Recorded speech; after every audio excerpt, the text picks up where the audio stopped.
All right, guys, it's Brendan here at Just Plain Crazy. It's time to continue the TopRc Model T-28 build from Gator-Rc. All right, so a few things we're getting ready to put on the flaps. You're going to start with what would be the outboard flap.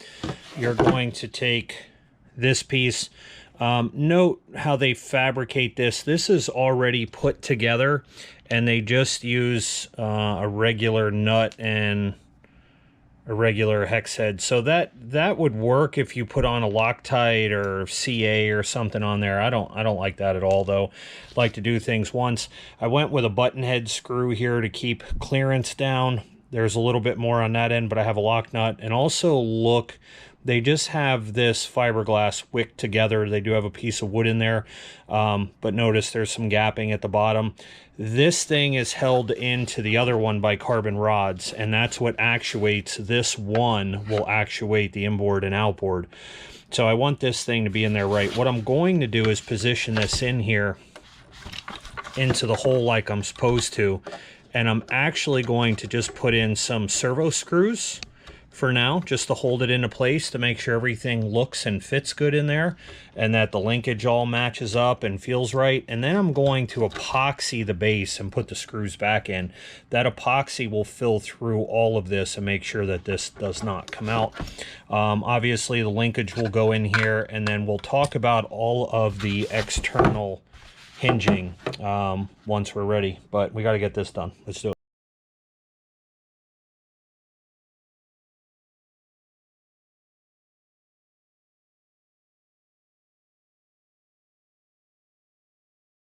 So here's a trick for you guys. If you struggle getting those little brass eyelets into the bottom of your servos, get yourself a drill bit.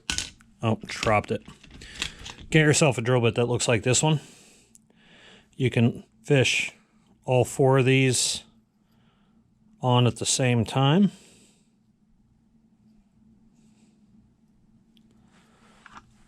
And now watch. In, pull the wire out the way, in, there you go. Now we're finishing up the other wing. We're putting on these brackets. Again, we're going to use a little blue Loctite. Don't get it on the rubber. Loctite eats rubber and plastic, so we'll put those there. The hardware they give you here for these are actually really nice, so feel free to use that stuff.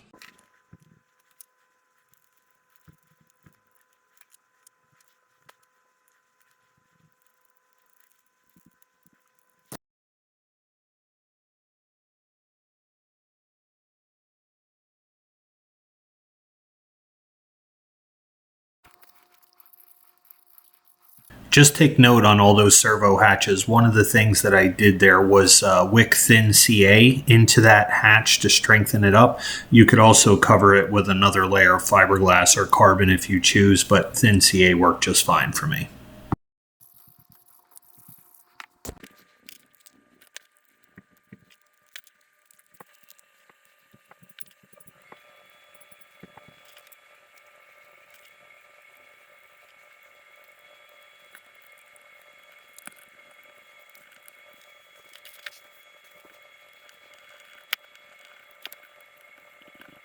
All right, so a couple things. Again, we're going to put the hinges in for the flaps, the outboard flap. Notice how unsanded, see how rough it is sanded.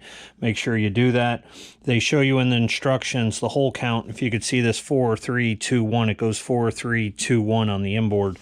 So these will go right here. Now, you could see how much beefier the linkage is. I use their rod for the flaps. It is very heavy duty, 3 mil, but I did swap out the ends. I did not like their ends that came in the kit. The ball seemed pretty loose on the inside of there, and I changed that, the nut and stuff. I already showed you guys I'm going to epoxy that in, plus I have it screwed for position, so I know exactly where it's going to be, and I know it's held, and it's held in tight, that I'm not going to lose that. So good heavy duty linkage. We're going to go ahead and slide that in. We're going to epoxy this in, tape off around there, and then we're going to start working on the aileron.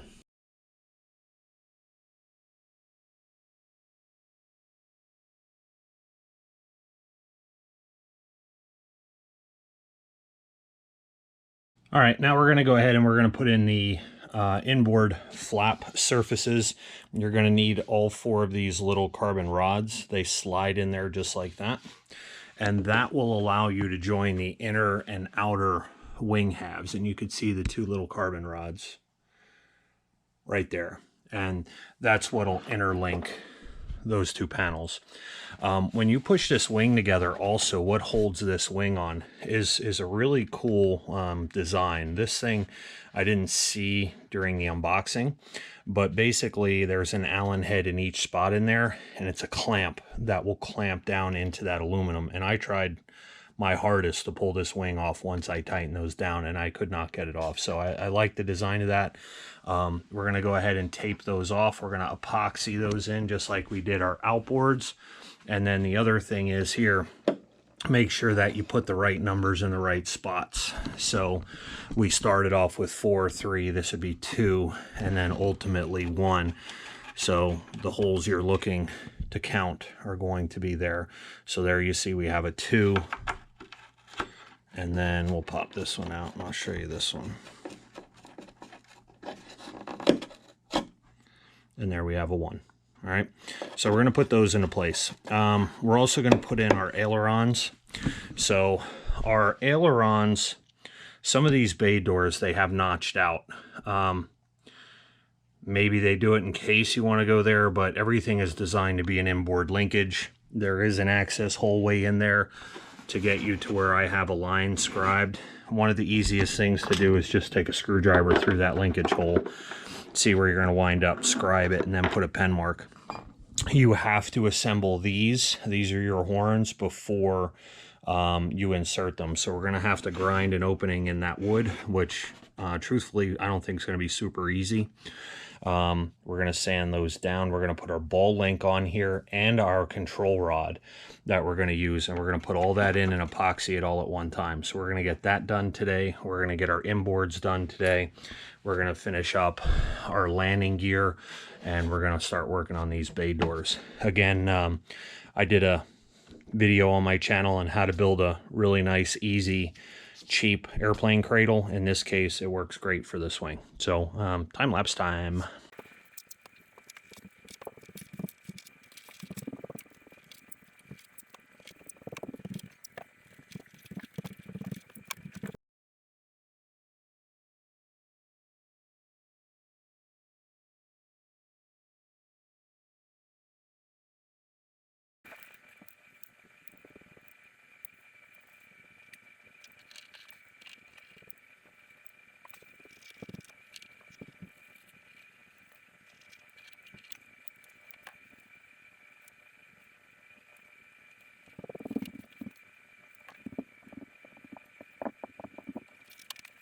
All right, we got our groove made using monster ball links. Again, we've pre-assembled the end like they've asked. I've changed out their linkage for 3mm push rods, and these are a stainless steel, titanium. They make all kinds of stuff. Don't use aluminum ones. But anyway, so that's ready to go. These are 90mm in length. That'll get you what you need. And what we're going to do is we're going to epoxy this into there. And the arms, I'm going to have to get arms for my servo. I don't have ones that I like. So servo arms, you're looking at 1.25 inches. All right, that'll be about the max length you're going to be able to get in there. You may be able to push 1.5, but I think that's going to rub. So 1.25 is what we're going to go with. But anyway, let's get that epoxied in.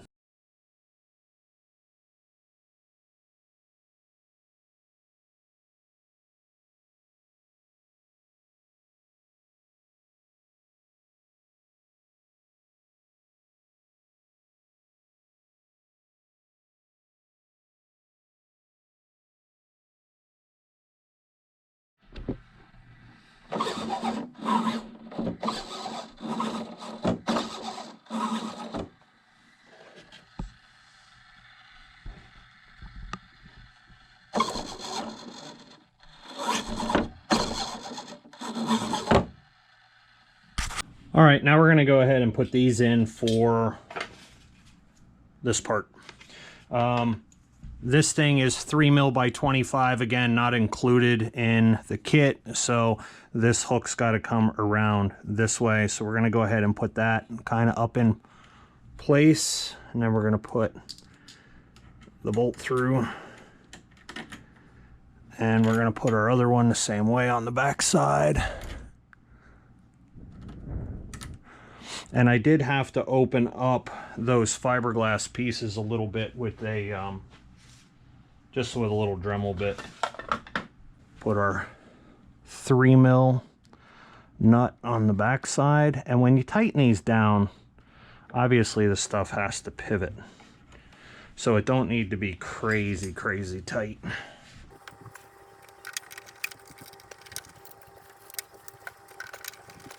So I make mine tight and then back it off. Those should move just like that. So one of the first things you can go ahead and do is let's just take this wheel and tire off. That is thread locked in there, but not hard to take this whole assembly off. Take that one bolt out.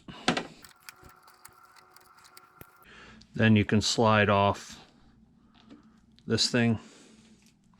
And then we slide the wheel assembly off. There is a pinned washer on the back. It sits on there very specifically. So that and the whole brake assembly, you could take them all off together if you want. Or separate, it don't matter. So there's the pinned washer. You gotta make sure that stays. You gotta take that off with it.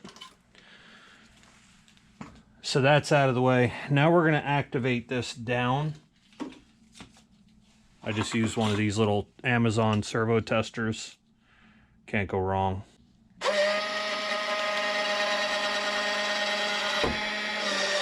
All right, now that that's down, we're going to go ahead and we're going to pull our gear out so we could fish that wire through the appropriate spot.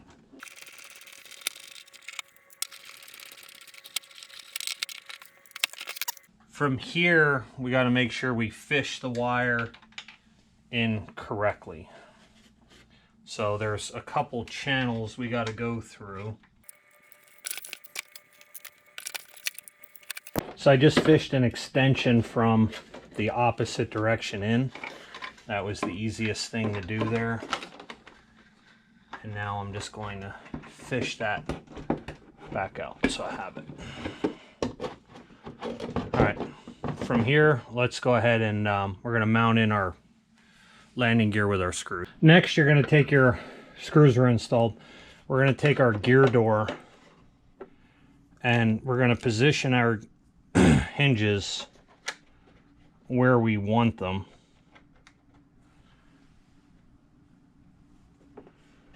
Make sure your door is centered how you want that.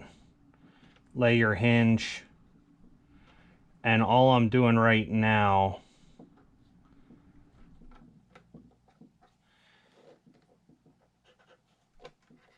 is just marking widths, how wide that hinge slots, how wide those need to be.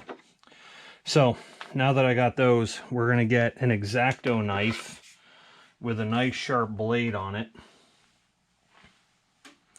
And we're going to work this at this seam this way to tuck the hinges. So we have to split that right there. So let's get an X-Acto knife. So we have our spot.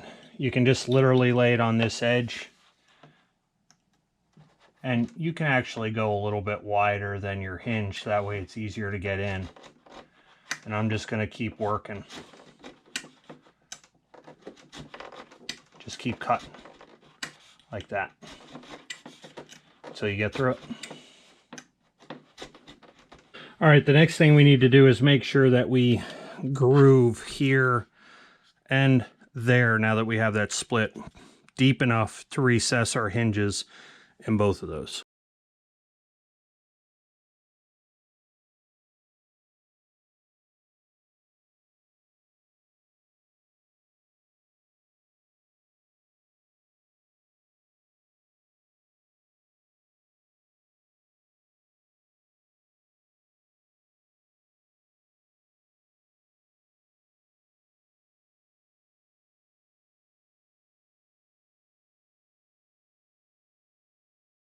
Once you have your hinges slid into the slots you just made, go ahead and line up your gear leg, make sure everything looks right. We're going to fold this thing up to let it sit right on top of that hinge joint right there. We're going to bring those up, make sure we're centered and that we like the way we look in here. And then we're just going to make some witness marks on here. We can adjust this. We can adjust this later if you wanted to with the hinge itself in the wing. So it's better to make your holes first and attach here, and then we can change that position. So let's drill, and we'll put in some tiny screws.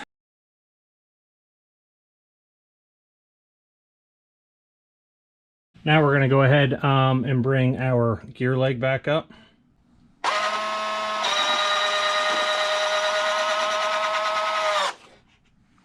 Now, what I recommend you do is you only hook up one of these at a time, and remember those have to face in this position down, or which would be up in normal orientation, but they need to go that way, those little tabs. So we're going to get some 256, we're going to hook that up. We're only going to do one, and the other thing you're going to do is you're going to loosen this collar right here, and this is going to be the collar you use to set really the depth of the door. So you want to make sure that this thing is loose to start, and we're going to start down in this position, and you're going to go up a little bit at a time as needed. All right, so let's go ahead and put some bolts in right there, just on one arm. All right, so that collar right now is all the way down, so we're going to activate our door. See how high it is? All right, so what we're going to do is we're going to go back up.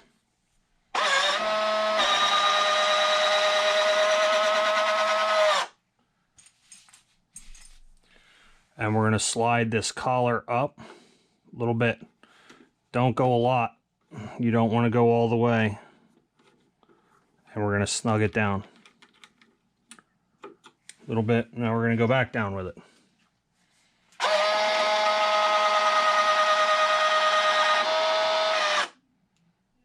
Back up.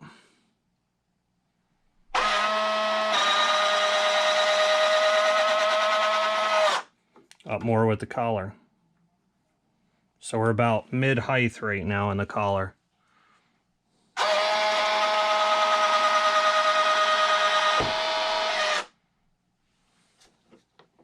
So that's just about right where we need it, almost.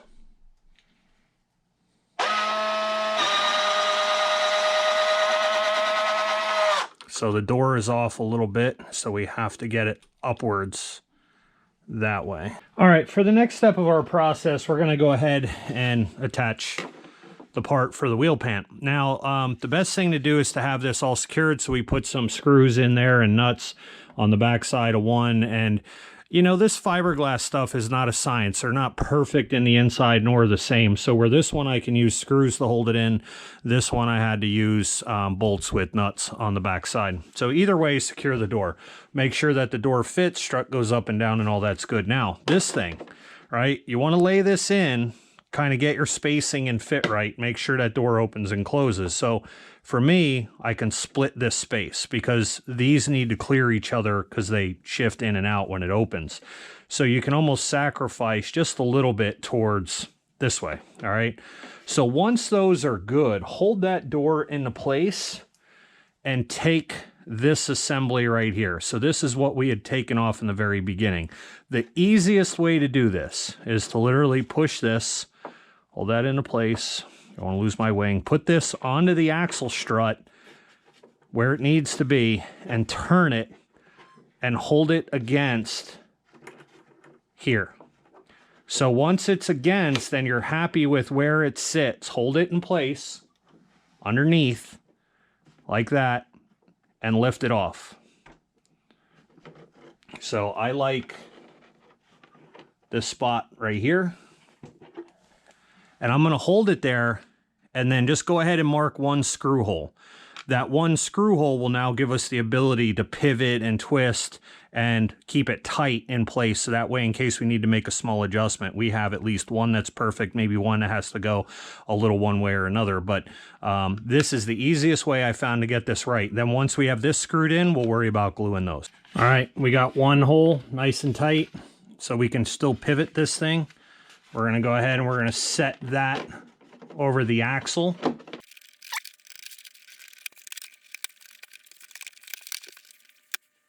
All right, so there you can see that our spacing looks good. Take this back open again. Make sure you have it adjusted the way you want before we drill and mark that second hole. So that looks good right there. Let's pull it off and then do the second one. All right, now you can see that we just have this sitting on here. We got our one piece epoxied in. We still have to drill that hole. But now, like if we close, spacing there, I like that. Now this, keep in mind, even with this video, guys, this is done in 15 minutes.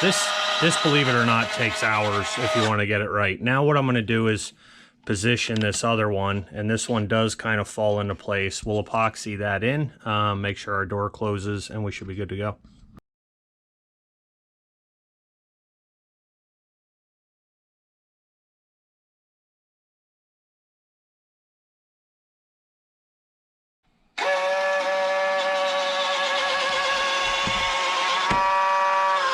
All right, in the next part, we're going to start to get these sequence doors put in. So we have our controller just temporary hooked up, and I am using sub-micro Pro Modeler servos. I opted to go with these and really get away from full-size servos, mainly just because of the weight.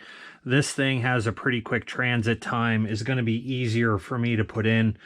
You can simply just glue these literally right to the wood surface on the inside with like a caulk or a glue of about any kind, epoxy, whatever, all that stuff would work. But they have about 100 inch-ounces of torque, so that's going to be more than enough to actuate this door and keep the weight down. So I think it's going to be a good choice. We're going to go ahead and rough up these guys, and we're going to install that right in the indentation of this door, all the way front at the bottom. And then I'm going to put this gear leg down and make sure that my linkage to it would clear before I decide to put this in. And I'll probably just use 2 little blocks to get that thing set into the inside. So let's go. So what I did is set everything up. Now I love these type servo testers. I think they work great. They're a couple bucks off Amazon. But I have my servo in my hand positioned the way I'm going to install it, which is going to be this way. And to test, the gear is down, so the door would be down essentially right now. The arm is down. And to make sure that it's going to work, we're going to turn the retract on. The door would now open. Retracts open. Door closes. So, and we're set up the right way and the way I want to go. So while that epoxy's drying, we're going to make some mounts for these just hardwood blocks, and we'll epoxy those into place as well.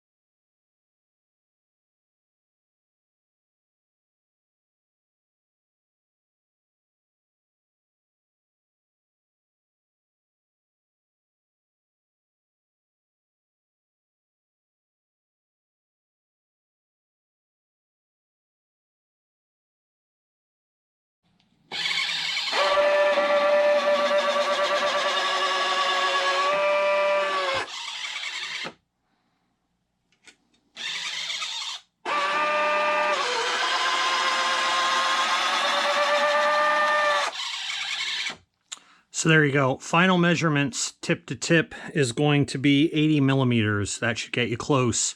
If you're going to use sub-micros, your standoffs are going to be 1 1/4 inches long. Your arm is going to be about 1 3/16, somewhere right around there, and total distance should get you pretty close, and then you can just dial it in. And then you saw where I positioned mine. I positioned this way up near the front, so that way I could get to the screws easy and pull the thing out.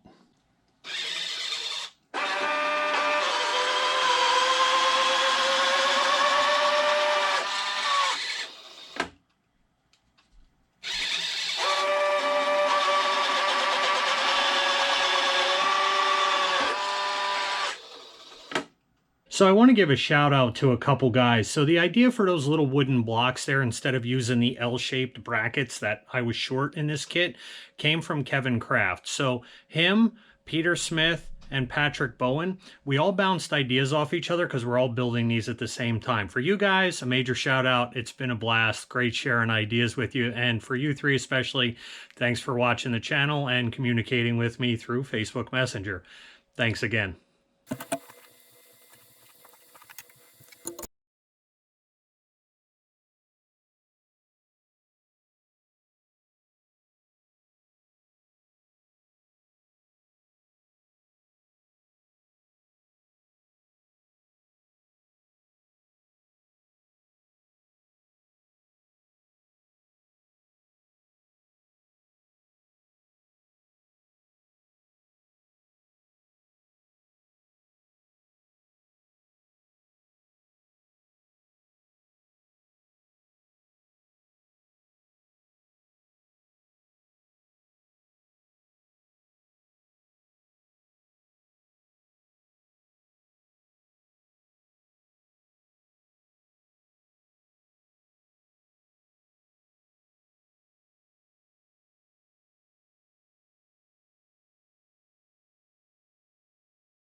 All right, so this side of the wing is done. Wires are fished through. I made a new hole forward of this one, and it's not because of that so much as it is because of this. And I don't know if you guys can see down in there, but that flap arm would wind up pinching the wires. Whether you ran it through this way or this way, it would become a real challenge. So I made a new hole to fish it through, and I made sure it's big enough that I could push the wires back in. Now this retract takes up a large amount of space in here, so really as you push things in, it still does get pretty tight on the inside. But here is how I ran my brake wire. So it's run in between all the way down, and I just use aluminum tape to hold that thing into place, and that usually works really well. I double it up so that thing should open and close. I did, as I said, as I collaborate with guys, Patrick told me one of the guys that had flown this had wound up with issues with some of them glue joints coming. Guys, it's any ARF. Don't, oh, it's this model, it's that model.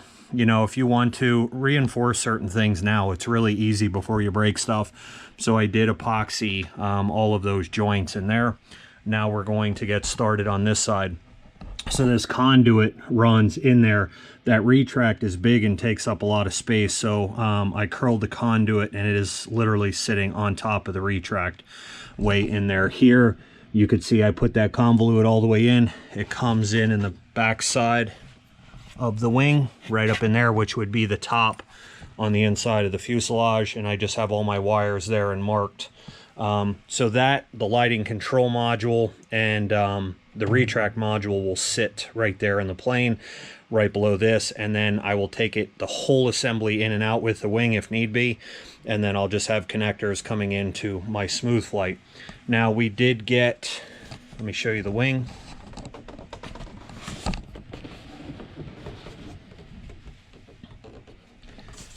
So we got our first navigation and anti-collision light put in there. Whether it's perfectly scale or not, don't really care. I like the look of lights on planes. I'm not going for perfect scale, I'm just looking for a nice model. But we did a good job getting that carved out. Take your time, little Dremel, little file, and then we used canopy glue, Zap canopy glue to hold that thing into place. So all those wires and stuff are all fished going out the other way. So we're going to go off to the other wing. We're going to do the same stuff.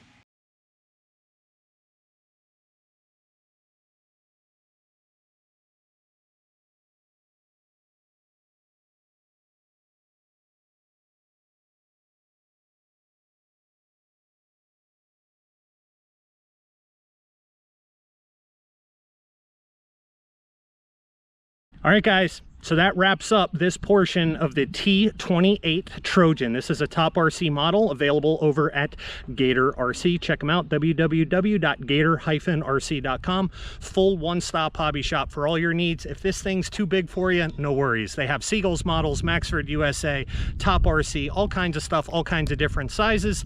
They have Sebart as well, so if you're in the jets, planes, they got it, right? So with that being said, hit that thumbs up. It helps us out a lot. If you're gonna hit this thing, do that thing twice for me, right? Make sure you do that. With that being said, like, share, subscribe, helps us out a lot. Shameless plug. With that being said, don't forget to check out the official Facebook and Instagram Just Plain Crazy pages, now also over on Facebook. Down in the description below is all my comments about this portion. Don't forget to go down there and check them out. Leave a comment. Would love to hear from you guys. So with that being said, I wish you guys happy flights. Peace out.